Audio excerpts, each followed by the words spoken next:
그럼 이제 로마서 7장을 교제하겠습니다. 아까 네, 5장 16절에서 5장 16절. 네, 예, 의롭다 하심을 받았다. 입다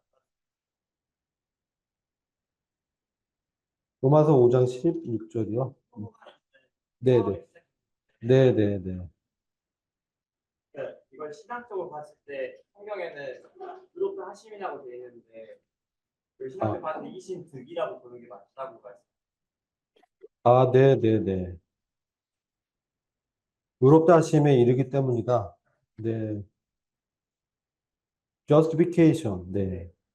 그거는 이신 칭의잖아요. 네, 맞습니다. 네. 신학적으로 봤을 때는 신약에서는 이렇게 justification을 얘기하지만, 신약에서는 뭐냐면, righteousness가 같이 부여됐다. 하나님의 의가 우리한테 부여된 것이죠. 이거 한꺼번에 같이 되는 것이죠. 그러니까 이신층이 단순히 구약에처럼 이신층에 그치는 것이 아니라 신약에서는 그러니까 아브라함의 믿음의 발자취를 따라서 의롭다 여김을 받았을 뿐만 아니라 하나님의 의가 내가 가진 의가 되었다라는 거죠. 더 개인적으로 칭의는 뭐예요? 사법적으로 객관적으로 선언하는 거잖아요. 그것이 이제 나한테 개인적으로 주관적으로 내 것이 되었고 하나님의 그 righteousness 의가 나한테 선물로 같이 주어졌다. 왜 그러냐면 구약에서는 그냥 그때 예수 그리스도께서 장래에 오실 메시아로 바라보고 믿었잖아요. 그 바라보는 믿음이었어요. 그러나 그리고 구약의 제사는 뭐예요? 그냥 그 모용이었어요. 그리스도의 죽음의 모용이 제사였어요. 그래서 이것은 일시적이고 방편적이었죠. 네. 그러나 물론 이제 구약의 성도도 구원받았어요. 그래서 그 천년 왕국에 들어갑니다. 부활을 하고. 그렇지만 교회와 구분되는 것은 교회와 다른 것은 우리는 이신층의뿐만 아니라 justification뿐만 아니라 의가 우리한테 전가됐다. 임퓨테이션이라고 합니다. 그래서 의가 우리 안에 들어왔다. 하나님의 의가 선물로 주어졌다. 그래서 완전하게 나의 죄들이 해결되고 깨끗해졌다라는 거죠. 히브리서 9장 10장에 보면 그 염소와 송아지 그 피가 아니라 오직 그리스도의 피로 말미암아 우리가 영원한 속죄를 받았잖아요. 그렇죠? 네. 그렇기 때문에 우리가 믿을 때 영원 속죄를 믿고 그리스도를 주로 이제 영접할 때 그 하나님의 의가 우리한테 선물로 같이 주어지는 거예요. 그리스도께서 부활하셔서 승천하셨잖아요. 그리고 성령님을 보내주시죠. 네. 그러면 성령이 우리가 믿을 때 성령이 이제 우리 인치는 거예요. 넌 내 것이야 할 때 바로 그 이제 이 죄가 완전히 해결된 사람 안에 성령님이 들어오시고 그 다음에 하나님의 의로움이 선물로 우리한테 이제 부여되는 것이죠. 의가 전가됐다고 합니다.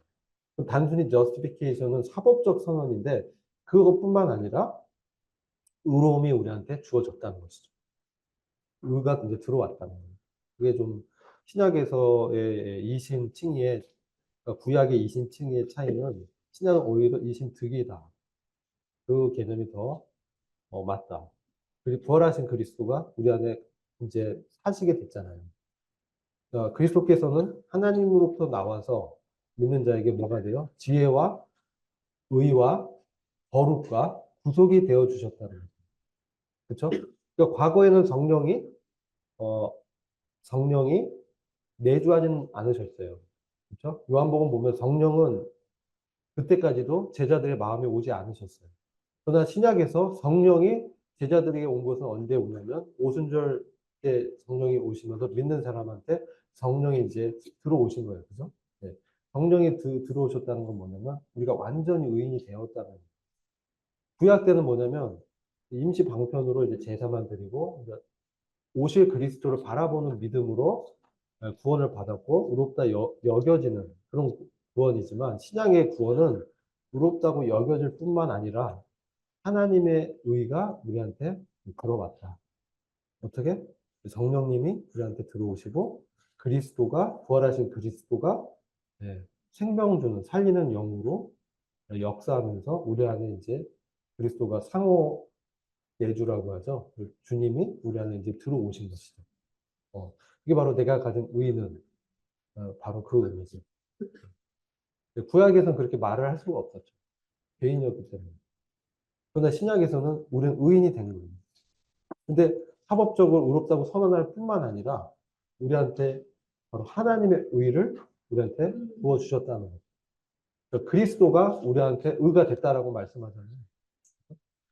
의라는 게 디카이오 시네라는 것은 바로 하나님의 거룩하심, 그리고 하나님의 어, 정의로우심, 정의로우심, 그다음 하나님의 선하심, 하나님의 친절하심, 이런 하나님의 특성이에요. 이게 하나님의 의예요. 그 하나님의 의라고 하는 거예요. 하나님이 갖고 있는 의로움. 이것이 구약에서는 믿어서 그냥 그 칭해지는 거죠. 그렇지만 그 의가 내 것이 되지는 못했어. 다만 바라보는 믿음이었어요. 그래서 이신칭의, 예, 그냥 의롭다고 justification 이렇게 선언은 해주지만 신약에서는 그리스도께서 우리 안에 들어오시면서 우리 안에서 하나님의 의가 무엇인지를 우리 안에서 이제 나타내 주는 거죠. 의의 실천이 가능해졌어요. 이게 성화예요, 성화. 그래서 하나님의 거룩과 하나님의 선하심과 하나님의 그런 긍휼이 풍성하심과 이런 특성이 뭐예요? 이 성령의 열매들이잖아요. 그죠? 이게 이제 우리 안에서 열매를 맺을 수 있도록 된 것이죠. 그것은 하나님의 의가 우리한테 왔기 때문에 우리가 선물로 하나님의 의를 가졌기 때문에 믿음으로 우리 어떤 행위가 아니라 믿음으로 이미 이제 부활하신 그리스도가 우리 안에 사시기 때문에 이게 바로 하나님의 의가 우리한테 주어졌다는 증거죠. 그래서 단순한 어떤 칭의 개념보단 의를 얻은 것이다. 득의 개념이 좀 더 전체 이렇게 신약을 보면 더 의미가 더 맞다. 그렇게 할 수 있죠. 설명이 아직도 잘 이따가 조금. 네. 자, 이제 오늘은 둘째 시간에는 또 질문. 네. 성화에서 속죄제, 속건제 왜 그렇게 구분했냐?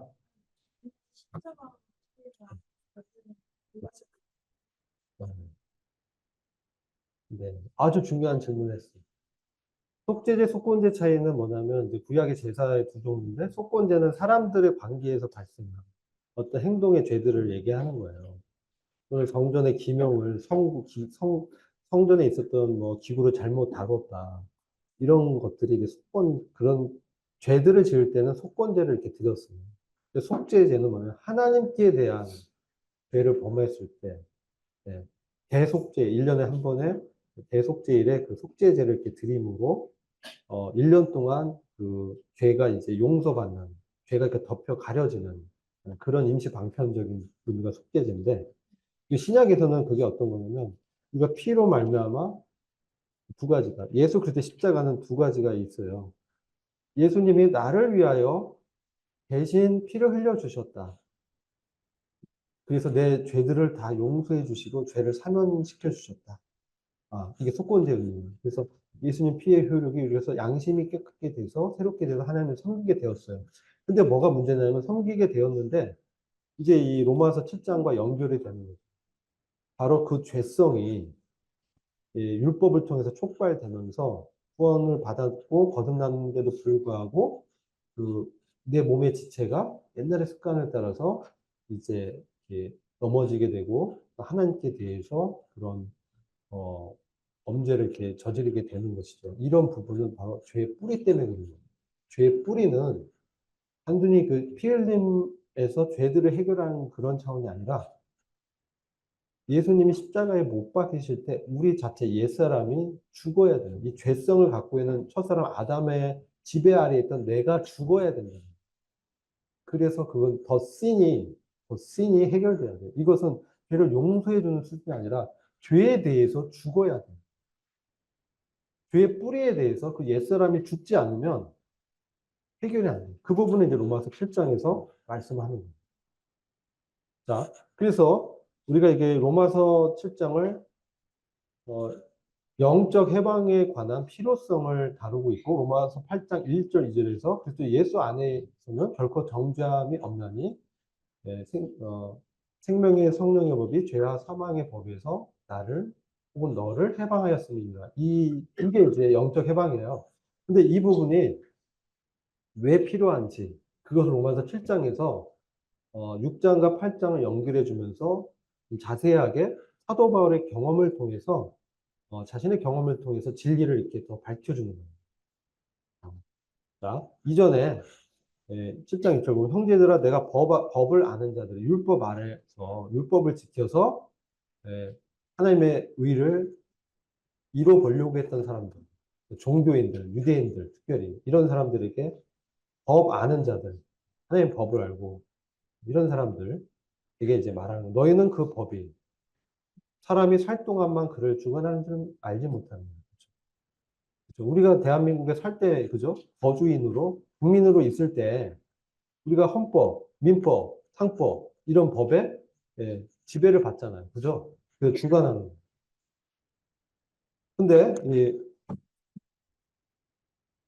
여기 이제 잠깐 스킵했는데, 7장 2절, 3절은 이제 여인이 있어. 근데 여인에 대해서 남편이 있는 여인이 있는데, 남편이 살아있는 동안에 그가 남편과 혼인의 법으로 매여 있기 때문에 그 남편의 어떤 지배에서 남편의 지배에서 벗어날 수 없다라고 2절에 말씀하면서 그래서 이 남편과 아내의 관계는 남편이 살아있는 동안에만 적용되는데 다른 남자한테 가서 결혼하면 간음한 여인이라고 불려진다는 것이죠. 그러나 남편이 죽으면 그 남편과 나를 아내를 구속했던 그 결혼 혼인 법에서 해방된다는 거죠. 더 이상 그것이 적용되지 않기 때문에 그때는 남편이 죽으면 다른 남자한테 가서 혼인해도 그것은 불법이 아니죠. 그걸 2절, 3절에 설명하면서 4절을 말씀하는 거예요. 한번 4절 같이 읽어볼게요. 시작. 그러므로 내 형제들아 너희도 그리스도의 몸으로 말미암아 율법에 대하여 죽임을 당하였으니 이는 다르니 곧 죽은 자 가운데서 살아나신 이에게 가서 우리가 하나님을 위하여 열매를 맺게 하려 합니다. 자, 여기서 율법에 대해서 죽임 당했다. 율법 이 말이 뭐냐면 율법은 없어지지 않습니다. 율법은 거룩한 하나님의 법이에요. 근데 율법은 거룩한 하나님의 법이지만 우리가 이 율법에 대해서 잘 이해해야 됩니다. 율법은 없어지지도 않았고 거룩한 법으로 유지가 됩니다. 율법은 하나님의 기준을 제시합니다. 그죠? 그런데 우리가 율법 아래에 있을 때는 이게 뭐냐면 우리가 의롭게 되려는 거, 하나님께 거룩한 어떤 열매를 맺으려고 이 율법을 내 힘으로 지키려는 어떤 채무감 같은 게 있어요. 착하게 살고 싶어, 거룩하게 살고 싶어, 이런 의무감을 느끼면서 어, 살게 되는 것이죠. 제가 이제 기독 교계에 있을 때도 이런 교회 갈 때마다 이런 도덕적인 의무감에서 벗어나지 못했어요. 그래서 그것이 나한테 큰 짐이 됐어요. 내가 이렇게 하나님 말씀을 살아야 되는데 매번 안 되고 실패한다는 것이죠. 그런데 그러니까 여기서 7장 4절에는 이렇게 말씀을 하는 거예요. 그런데 사실 그렇게 율법 아래 법을 아는 우리가 구원받고 성경을 알고 구약도 알고 이런 성경 말씀을 아는 것은 법을 알고 있는 것이죠. 이 율법은 하나님 말씀 광의적으로 이 광의적인 하나님 말씀에 대해서 그 의무에 대해서 내가 내 자신 이 이제 그것을 지켜보려고 하는 것이 바로 법을 알고 법 아래 있는 사람이에요. 그래서 우리가 율법 아래, 우리가 구원받은 이후에 이제 나의 어떤 애씀과 노력과 자기의 의지를 통해서 율법의 그 명령들을 지키려고 이제 해본다는 것이죠.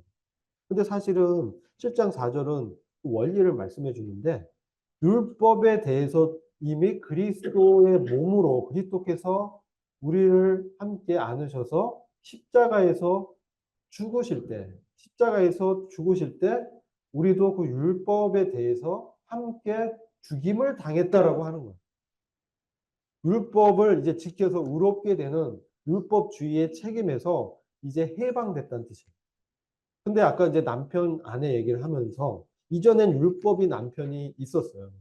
그래서 율법 남편과의 이런 혼인 관계에서 이제 내가 정말 율법을 지켜서 잘 보이려고 남편에게 예, 오늘 아침에는 샐러드를 해주고 점심 때는 스파게티 해주고 저녁 때는 이제 뭐예요? 스테이크 해주고 막 아무리 해도 남편은 뭐예요? 미소 지으면서 조금 더 맛있게 해줘. 그러면 그 다음 날에는 어떤 또 조미료를 또 넣고 뭔가 더 찍고 뭔가 더 이렇게 하고 이 남편을 좀 흡족해 해주려고 흡족하게 이제 만족을 주려고 더 노력을 했어요. 근데 남편이 이제 거룩하게 앉아서 밥을 먹는데 먹더니 미소를 한 푼 더 지면서 어제보다 좀 나아졌네. 조금 더 이건 좀 설탕을 좀 덜 빼주면 좋을 것 같아. 그 다음에 이제 또 이제 그 다음날 이 아내가 막 힘들죠. 그렇게 열심히 해서 준비했는데 왜 이러지? 그래서 그 다음에 했더니 약간 짠 것 같아.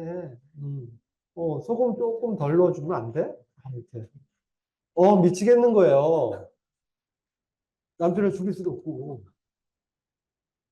다른 남편한테 난 이 정도로 열심히 하는데. 이게 뭐냐면, 이 율법이 요구를 하는 거예요. 율법이 어떤 거룩한 의의 기준이 있어. 거기를 맞추려고 사는 거예요. 그것에 맞추려고 살려고 이제 애쓰고 노력하는데, 도저히 이 율법 남편은 만족할 수가 없어. 그쵸? 나중엔 더 심지어 가면 어때요? 너 이거 만들면서 어떤 생각으로 만들었어? 넌 어떤 마음으로 이 요리를 지었어? 이제 거의 더 심각하게 들어오는 거죠. 그잖아요. 예수님이 그 제자들한테 마음으로 음식을 품어도 나의 법으로는 가늠한 거야. 여자를 보고 이쁘네 해도 너는 가늠한 거야. 하루에 남자들은 수십 번도 가늠을 하는 거죠. 그럼 이거 어떻게 벗어요? 눈을 뺄 수도 없고 막 눈을 빼야 돼요? 그거 안 되잖아요. 안 되는 거죠. 그럼 어떻게 돼요? 이거는 내 안에 있는 깊은 죄의 뿌리를 얘기하는 거예요. 이 깊은 죄의 뿌리는 단순히 피로, 보혈로 이렇게 깨끗해진 거로는 되어지지가 않지. 그래서 어떻게 해야 돼요? 율법을 죽일 수 없잖아. 그렇죠? 율법은 안 죽어요. 그래서 율법의 지배를 받던 그 옛사람이 이제 그리스도가 그분의 몸으로 십자가에서 죽으실 때 그 옛사람이 율법의 책임 아래 있었던 율법을 지켜서 거룩하게 해보려고 했던 그 옛사람이 예수 그리스도의 죽음과 연합해서 그때 죽었다는 거예요. 그리스도의 몸으로 주님이 십자가에서 죽으실 때 나의 율법을 지켜서 의롭게 되려고 하는 그 종교성, 종교성. 그 종교성이 우리한테 사실 다 있어요. 그죠? 착하게 살고 싶어. 나 이거 지켜야 돼. 의무감 느끼고, 좀 더 이제 남편에게 잘 보이고 싶고, 그렇잖아요. 그런 종교성, 도덕성이 다 우리한테 있어요. 그리고 우리가 거듭나면서 그게 확 살아났어요. 이제 더 예민해졌어요. 그쵸? 내 속사람은 더 하나님의 법을 마음으로는 섬기고 따르고 싶어요.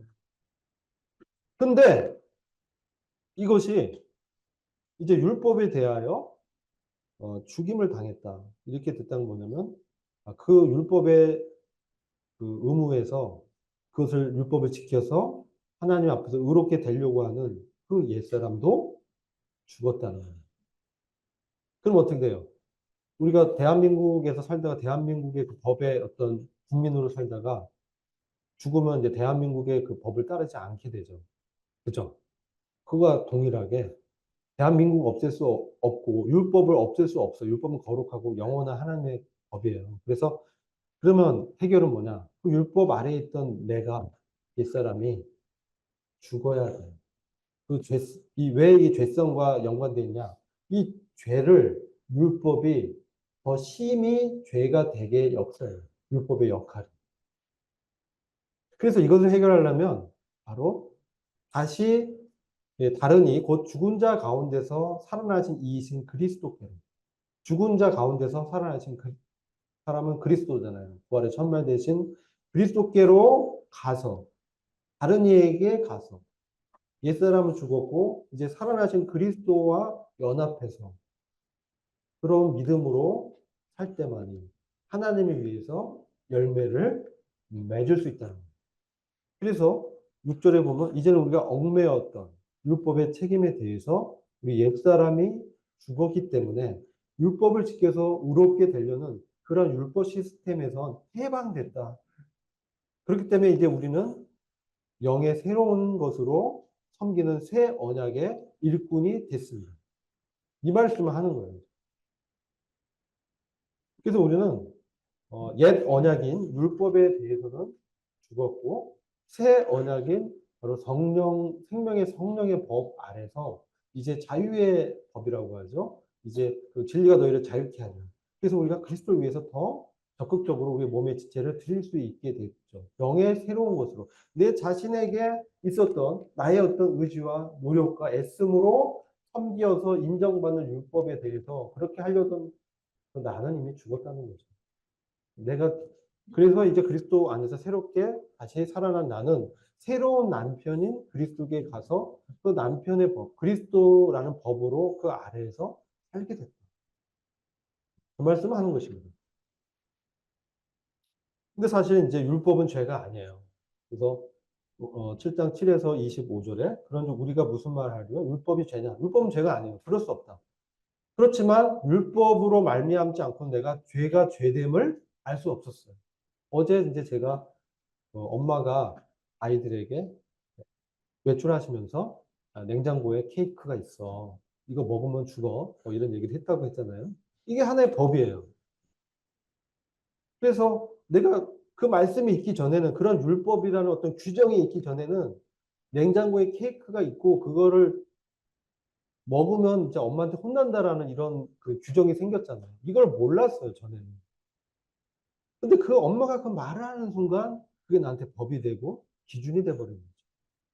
그래서 이제는 어떻습니까? 안 먹어야 되죠. 먹으면 큰일 나는 거예요. 하나의 명령이 생긴 거예요. 근데 어때요, 사람이?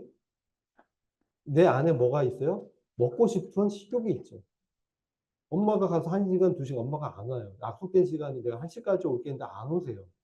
2시, 3시간 다 안 오니까 그러니까 어떤 마음이 들어요? 배가 고파요. 엄마가 와서 밥을 해줘야 되는데 케이크만 두고 먹지 말라고 봤어요. 먹어야 되는데 얼마나 맛있을까? 이제 식욕이 자꾸 올라오면서 내 안에 식욕이 꿈틀꿈틀 거리면서 먹고 싶은 욕구가 막 일어나는 것이죠. 네.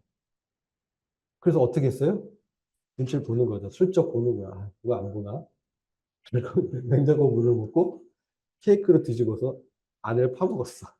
진짜 딱 덮고. 그래서 겉으로 봤을 때는 안 먹은 것 같아요. 근데 한 숟갈 떴는데 먹고 나니까 너무 맛있는 거예요.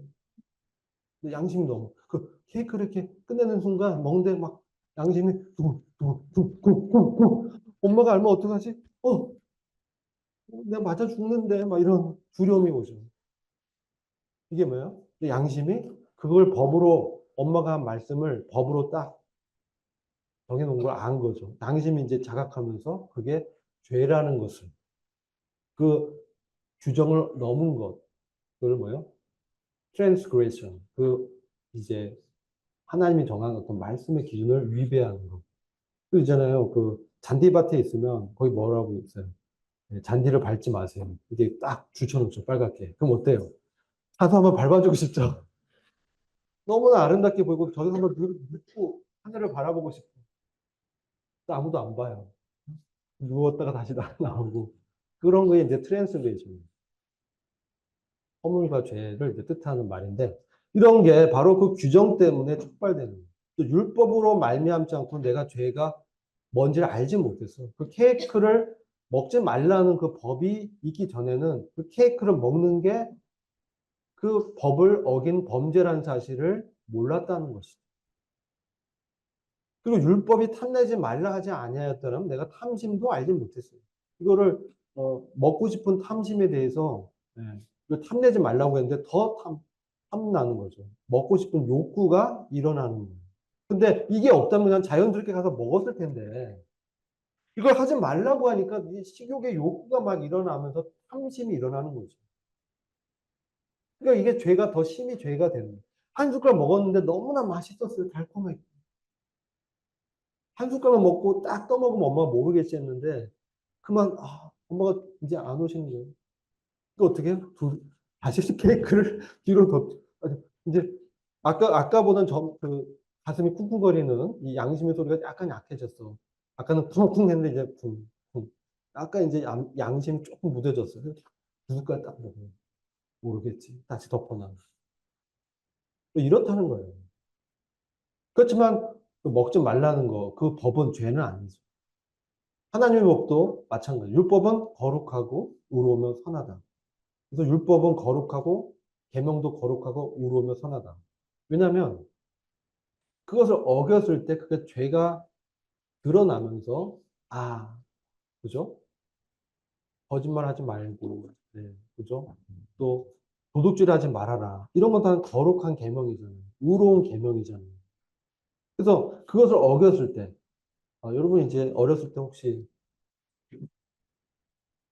어, 엄마 지갑이나 아빠 지갑에서 500원짜리 동전이나 1000원짜리를 슬쩍한 그런 기억이 없으신가요? 없으세요? 어, 몰래. 아빠의 지갑은 두꺼워요. 그래서 이제 1000원이 많이 들어있는데 하나 쌀떡 빼도 모르시겠지? 10,000원인가요? 네, 10,000원. 근데 그거 죄잖아요. 죄인데, 네. 그럼 이제 그거는 어떻게 보면 도둑질인데 그런 걸 이제 하면서 어, 이게 도둑질이라는 것을 깨달으면서 내 양심을 이렇게 자극하는 거죠. 그래서 이런 법은 사실 그 자체는 거룩하고 의로우며 선한 거예요. 그래서 율법은 영적인 피로가 드러나게 하는 하나님의 법. 내가 전에 율법을 몰랐을 때는 나의 그 옛 자아가 살아서 그거 하는 거가 그렇게 내 마음에 꺼림직하지도 않고 괜찮았는데 그거를 죄라고 도둑질 하지 말아라. 케이크 먹지 말아라. 이렇게 정해놨기 때문에 이제 그게 법이 돼서 이제 내가 그것을 꺼내 먹는 내 탐심을 이것을 억누를 수 없는 그 죄의 정욕이 있잖아요. 그랬을 때 어떻게 돼요? 죄는 살아나는 거죠. 내가 죄를 범했네. 죄가 이제 다시 살아나고 그럼 이제 엄마한테 죽었네. 나는 죽었도다. 그렇게 됐다는 거예요. 이제 엄마가 오면 난 이제 죽었어. 먹으면 너 진짜 혼나. 너 죽어. 막 이렇게 엄마가 왔는데 이제 나는 그 케이크를 먹었고 율법을 범했고 그 결과는 이제 죽음이야. 응? 그래서 오히려 이거는 엄마가 나를 보호해 주려고 너무 케이크 먹으면 어떻게 돼? 살찌고 콜레스테롤 수치 올라가고 단 거 먹으면 안 좋잖아. 근데 오히려 나는 좋게 하려고 내 건강을 생각해서 엄마가 정말 친환경 그런 음식을 해주려고 기다리라고 한 것인데 그것도 모르고 그렇게 놨는데 오히려 나한테 이롭게 하려고 내 생명에 이르게 할 그 계명이 그 율법이 말씀이 오히려 그 어기게 됐을 때 내가 그 처벌을 받게 되는 사망에 이르게 하는 것이 되었다는 것이죠. 그래서 자, 이 율법이라는 건 뭡니까? 나한테 영적인 결핍이 있다는 거. 내가 이 정욕을 이길 힘이 부족하다는 거. 그 억제할 절제력이 약하다는 것을 드러나게 해주는 하나님의 도구라는 거. 그래서 의를 요구하는 하나님의 이 절대적인 주장은 의로움의 기준은 율법에 나타났지만 율법은 뭐예요? 딱 규정만 하는 것이죠. 그래서 이것은 이걸 순종하면 율법을 지키면 좋고 율법을 지켰을 때는 의롭게 될 수 있는데 그러나 그 실패하면서 불순종에 대한 어떤 가능성이 열려 있고 그러면서 이제 실망을 하게 되는 그런 것이 우리한테 오게 되죠. 율법이. 그래서 율법은 이렇게 역사합니다. 이 5절을 보면 7장 5절 우리가 육신에 있을 때는 율법으로 말미암는 죄의 정욕이 우리 지체 중의 역사에서 우리로 사망을 위한 열매를 맺게 하였더니 죄가 기회를 타서 계명으로 말미암아 나를 속이고 그것으로 나를 죽였다. 나한테 절망감을 느끼게 했다는 것이죠. 그래서 내가 이 육신의 어떤 정욕의 지배를 받을 때, 육신에 있을 때라는 것은 뭐냐면 육체의 어떤 정욕에 따라서 행하는 어떤 그런 마치 육체의 종처럼 내 몸의 지체를 들이는 상태가 육신 안에 있는 거예요. 육신 아래에 있는 거예요. 그랬을 때는 어때요? 율법이 어떤 규정이 딱 정해지니까 아 그걸 하고 싶은 정욕이 아까 먹고 싶은 정욕이 일어났잖아요. 그게 막 일어나면서 사망을 위한 열매 맺게 됐다는 거죠. 그래서 이 죄가 그런 기회를 타서 그 계명으로 나를 속이는 거예요. 그리고 나를 죽였어요. 음. 그런즉 선한 것이 내게 사망이 되었냐? 그럴 수 없다. 율법은 선한 것이기 때문에 율법이 나한테 사망이 된 게 아니에요. 율법을 지키려는 나의 어떤 그, 그런 어떤 그 본성, 그 죄의 정욕이 일어나면서 그 결과가 이제 사망이 온 거죠. 오직 죄가 죄로 심히 드러나게 하기 위해서 율법이 역사했다는 거예요. 그 율법은 뭐라고 해요? 몽학선생이에요. 몽학선생. 그래서 어린아이를 그 가정교사 밑에 둬가지고 그 아버지가 가르치잖아요. 그런 것처럼 이제 어느 정도 성장할 때까지, 믿음이 성숙할 때까지는 이 법 아래서 이렇게 행하는 법도를 이렇게 배우는 것이죠.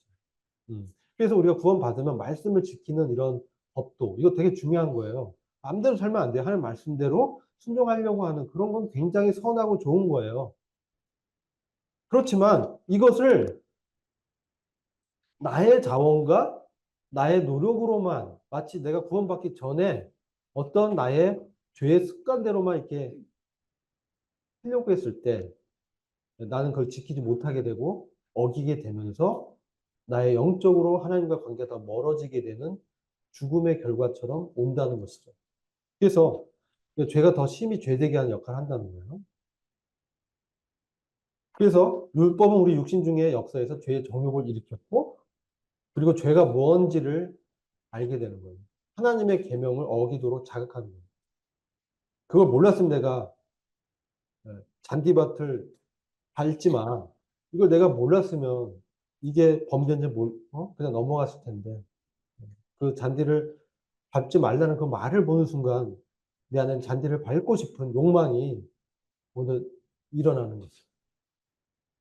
그게 바로 율법이 가진 그러한 역할이라는 거예요. 그 목적이 그렇습니다. 그래서 죄를 깊이 있게 드러내는 거예요. 우리가 구원받은 이후에 절망감을 왜 느낍니까? 아까요. 정말 우리 그리스도 안에 연합된 믿음과 구원받은 사람이 얼마나 놀라운 신분과 위치에서 해방을 누릴 수 있도록 모든 게 주어졌잖아요. 그런데 구원 이후의 성화의 과정에서 나의 어떤 자원과 노력으로 하려는 어떤 종교성으로 회귀하는 이 죄성이 역사한다는 거예요.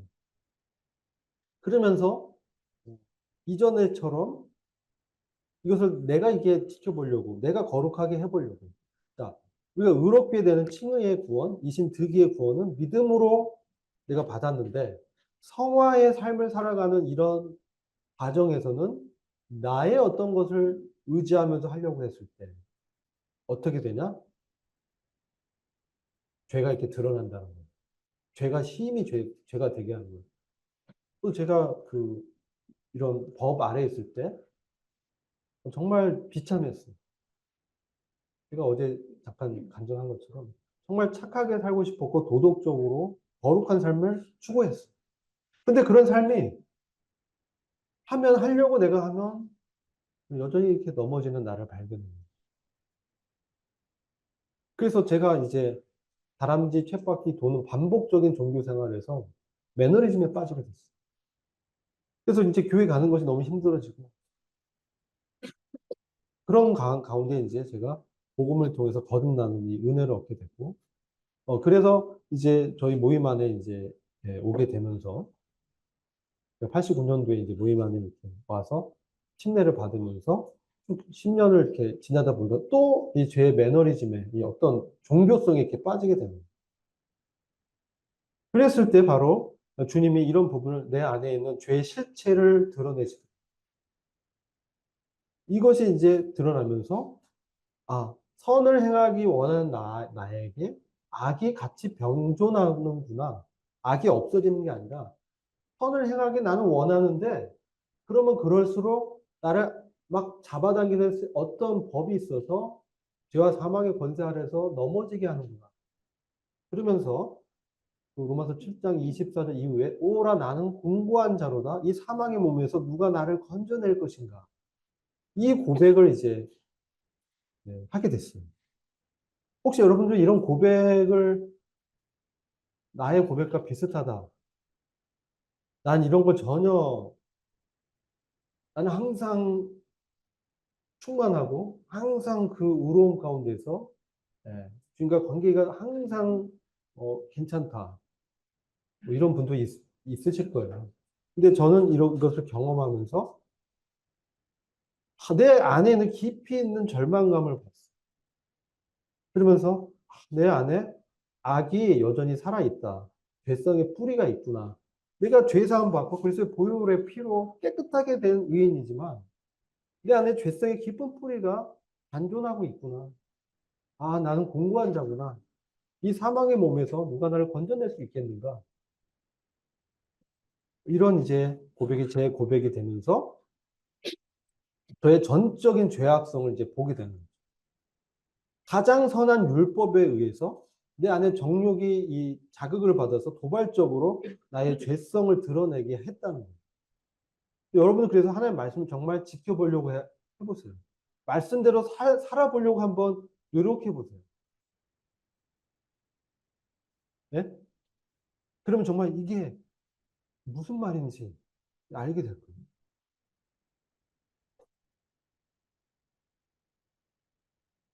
자, 그러니까 이건 이제 말씀드렸고, 그래서 제가 내 힘으로 하려고 하는, 내가 이제 여전히 내 인생을 내 힘과 노력과 내가 주인 돼서 하려는 어떤 그런 것들이 말로는 주로 고백했지만 실제 삶 속에서 여전히 있었을 때는 내 안에 탐심과 정욕을 일으키면서 하나님께 복종하지 못하게 하고 죄를 범하게 하고 넘어뜨리게 한다는 거예요.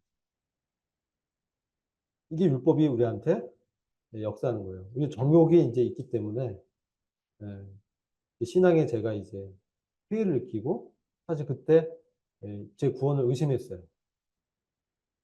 나 정말 구원받은 사람인가?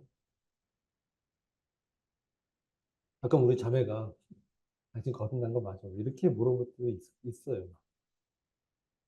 아, 저도 이제 결혼하게 되면 항상 아내와 이제 좋은 관계면 좋은데, 제가 이제 연약하고 부족한 게 많다 보니까 제가 이제 깨달은 거는 제 안에서 아내를 진정으로 사랑하는 그런 마음이 저한테 없다는 것을 알았어요.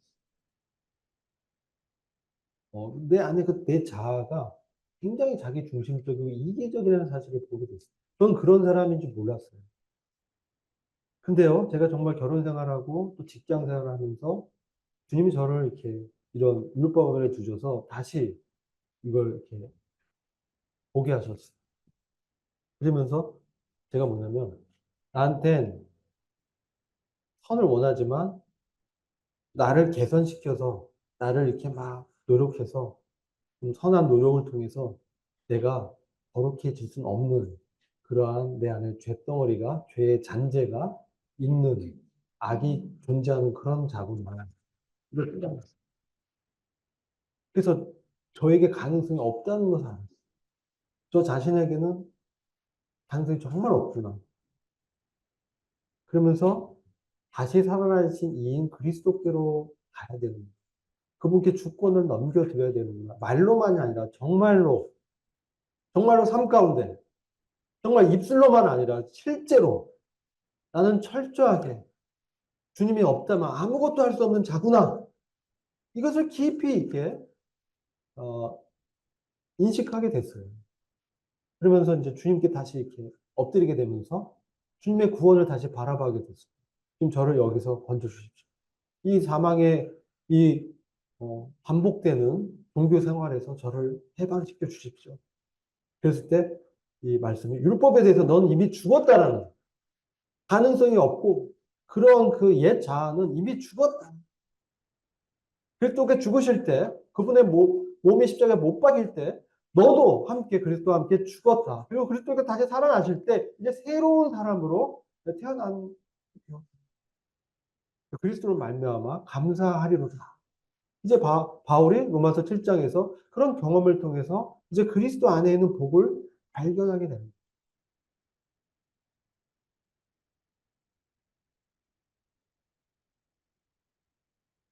이 이제 탐심이 있었어요. 그래서 뭐 탐심 뭡니까? 육체의 소욕인데 뭔가 이제 이 정욕이 일어나서 그것을 탐하는 것이죠. 이게 뭐냐? 육체의 정욕, 안목의 정욕, 이생의 자랑거리. 우리가 그리스도 안에 있다고 하면서도 여전히 내 육체의 어떤 원한 뜻대로 또 세상의 어떤 가치관대로 이생의 자랑의 기준대로 그리고 내 눈에 보이는 어떤 좋아 보이는 것대로 하려는 이 죄성이 정욕이 있더라고요. 근데 이것이 마음 깊숙한 곳에 있다가 이 말씀대로 살아보려고 노력하고 법을 지켜보려고 하니까 내 안에서 그것이 이렇게 일어나면서 그것이 이제 돌출되면서 어, 나가게 넘어지는 것을 경험합니다. 그래서 이게 육신인데 이 육신이 하나님의 자녀 속에서도 여전히 남아있다. 그래서 우리를 대적해서 하나님의 법대로 살지 못하도록 거스른다는 거예요. 이게 갈라디아서 5장 17절 한번 같이 읽어볼까요? 시작. 육체의 소욕은 성령을 거스르고 성령은 육체를 거스르나니 이 둘이 서로 대적함으로 원하는 것을 하지 못하게 하려 함이니라. 그래서 이 율법 자체는 제가 예, 육신을 변화시킬 힘을 주지 못했어요. 이것을 깨달은 것이죠. 그 내 안에 이러한 갈등이 있었고 전쟁이 있었습니다. 그리고 이런 고백을 하게 됐죠. 율법의 가장 깊은 중심에 있는 악을 율법이 드러내는 거예요. 그거 뭔지 아세요? 내가 하나님 되려고 했다는 거예요. 내가 나의 기준대로 나의 가능성을 바라보고 하나님은 그냥 알라딘 램프에 있는 지니와 같은 나를 도와주는 신에 불과하고 그럼 바로 하나님을 우상화시키는 거예요. 그게 바로 탐심이요 우상 숭배라는 거예요. 우리가요 판단하고 그리스도 안에 있는 지체들을 비교하고 비난하고 왜 저 사람 저래? 이렇게 생각하는 건 뭐냐면 내가 그 순간 판단의 기준이요 심판자가 되는 거예요. 그래서 하나님의 종을 우리가 쉽게 그의 믿음의 연약함을 보고 의심하면 안 돼요. 하나님이 우리 안에 구원을 시작하셨으면 그것을 반드시 이루실 거예요. 근데 우리 안에 이제 그런 부분에 대해서 그것을 이제 내 기준으로 바라보는 이 죄성 때문에, 이 종교성 때문에 이 율법 아래에 있는 깊은, 뿌리 깊은 이 육신이 있어요. 그래서 이 육신에는 뭐냐면 7장 18절에 내 속, 곧 육신의 선한 것이 거하지 아니한 줄 아노니 원함은 내게 있으나 선을 행하는 것은 없노라. 우리가 의지는 거룩한 의지를 갖고 있지만 선을 행하는 능력이 내 안에 없다라는 경험을 하게 되는 거예요. 이게 중요해요. 선을 행하기 원하지만 선을 행할 능력은 나의 옛사람의 자원에는 없다. 그래서 내 속에 악이 있다는 사실을 깨우치고 가르쳐 주는 거야. 그래서 율법 아래서 양심적으로 살려고 하는 사람은 자아가 가득함을 이제 깨닫게 됩니다. 내가 내 힘으로 나는 이렇게 착하고 거룩하게 살 수 있어. 제가 이제 어제 좀 정리하면서 자려고 하다가 옛날 생각이 이렇게 나는 거예요. 어떤 생각이냐면 학생회 때 이제 제가 이제 잘 나갔다고 했죠. 네. 근데 이제 저 전임 그 회장이 있었어요. 그 전임 회장이 이제 그분 이름도 아직도 기억하는데요. 아마 지금 아마 목사님 되셨을 거예요. 근데 이제 그 전임 회장이 이제 제 이제 1년 선배였어요. 중학교, 고등학교 1년 선배신데, 어느 날 저한테 이제 질문을 하시는 거예요. 제가 그때 총무였어요. 총무였는데. 저를 이제 불러서, 야, 근우야, 너는 이 말씀을 너가 이렇게 다 지킬 수 있다고 생각하니? 너 지킬 수 있니? 제가 뭐라고 그랬지? 그때 아마 고1 정도 됐을 거예요. 고2였고. 제가 그렇게 생각이 났어. 네, 지킬 수 있습니다. 그렇게 대답했어. 비슷하지 않아요? 비슷하죠. 율법 그 십계명을 주시면서 너 이거 지킬 수 있냐? 그러니까 이스라엘 백성이 네, 저희가 지킬 수 있습니다. 이게 자아 중심의 신앙이라는 거예요. 그래서 로마서 7장에 나라는 단어가 35번이나 등장해요.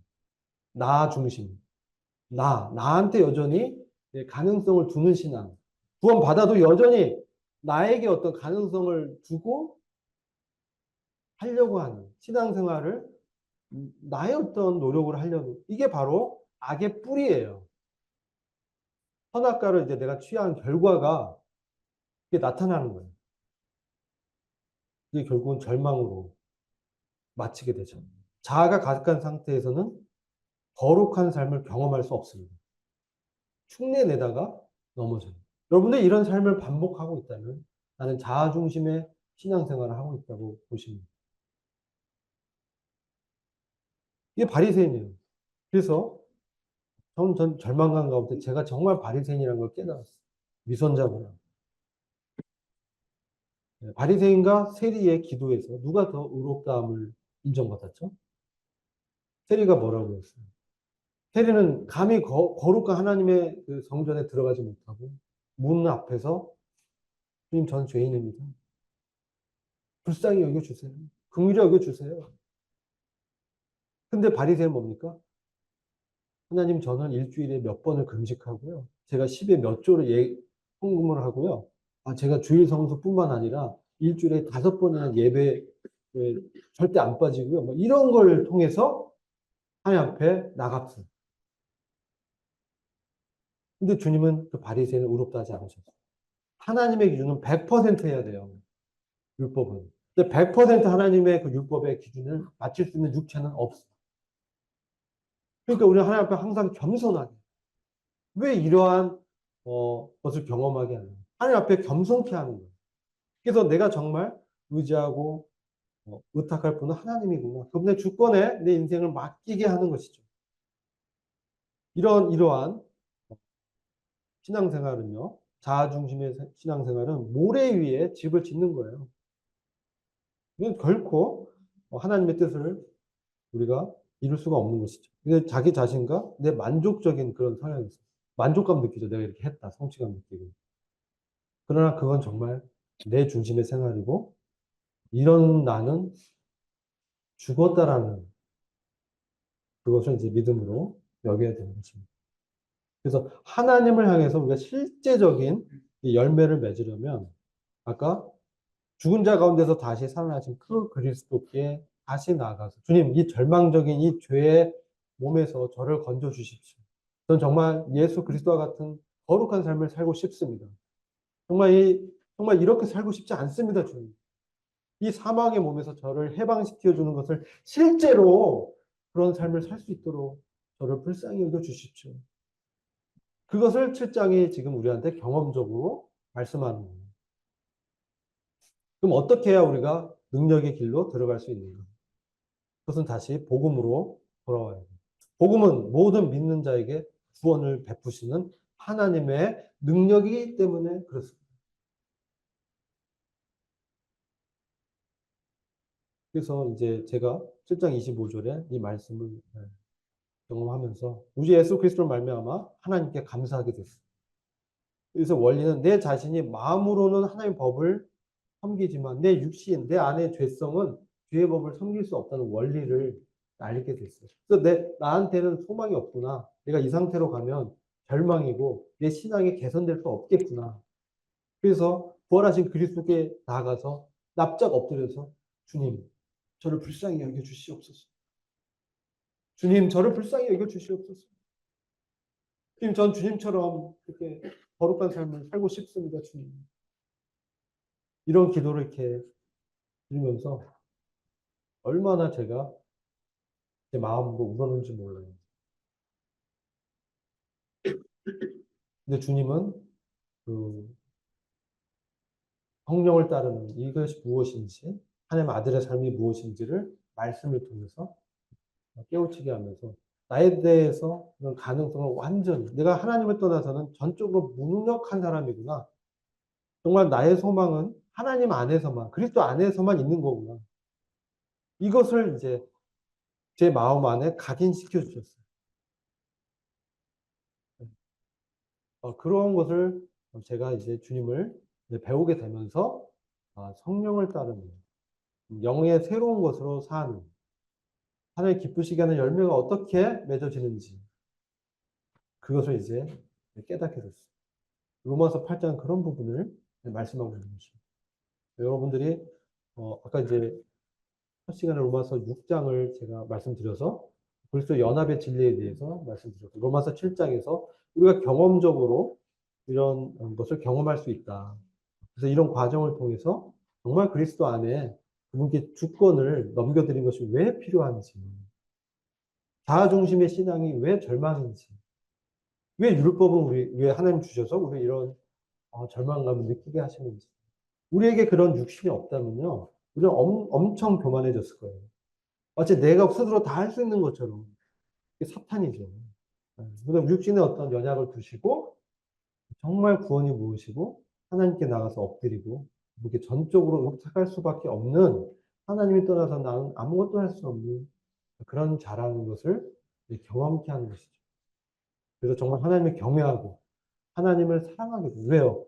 이 처절하게 죄덩어리였었던 이 나를 소망이 없고, 정말 죽어도 지옥 갈 곳으로 이 죄덩어리로 꽉 차 있는 나를 내가 원수 되었을 때, 내가 연약했을 때, 그리스도께서 나를 위해서 하나님 아버지께서 그 아들의 생명을 주셨구나. 이 앞에 어떻게 돼요? 엎드러지게 되는 거예요. 복종하지 않을 수 없게 되는 거예요. 그래서 그분의 은혜가 절대적이구나. 내가 그분의 은혜 없이는 더 넘치는 은혜가 없으면 이 죄의 고리에서 해방될 수 없겠구나. 그것을 이제 제가 이제 바울과 같은 경험을 이제 하게 된 것이죠. 그러면서 주님 앞에 이렇게 나오게 돼서 다시 제가 신앙을 새롭게 다시 하게 됐어요. 성경을 다시 읽기 시작했어요.